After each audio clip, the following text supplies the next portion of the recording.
ලංකාවේ ඩීසල් වාහනයක් දුම් පරීක්ෂාවෙන් අසමත් වෙන්න බලපාන ප්‍රධානම කාරණාව ඔබ දන්නවද? ප්‍රධානතම කාරණාව ගැන කතා කරන්න තමයි දැන් යන්නේ. ලංකාවේ ඩීසල් වාහන අසමත් වෙන්න බලපාන ප්‍රධානතම කාරණාව තමයි මෙන්න මේ පිටාර පද්ධතිය.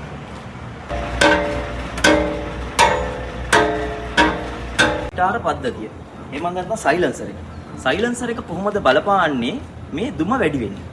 අපේ ලංකාවේ ගොඩක් දෙනෙක් දන්නේ නැති දෙයක් තමයි මේ සයිලන්සර් එක ඇතුලේ රැඳිලා තියෙන කාබන් කොටස් ටික අපි මේ දුම් චෙක් කරනකොට අපේ මේ මැෂින් එක ඇතුලට ගිහිල්ලා ඒක දුම විදියට ගණන් ගන්නවා.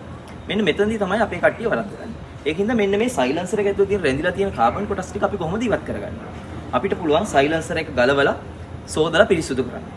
එහෙම නැත්නම් පුළුවන් යකඩ බටයක් ආධාරයෙන් තට්ටුවක් දාලා අපේ සයිලන්සර් එකේ ඇතුලේ රැඳිලා තියෙන කාබන් කොටස් ටික ඉවත් කරන්න.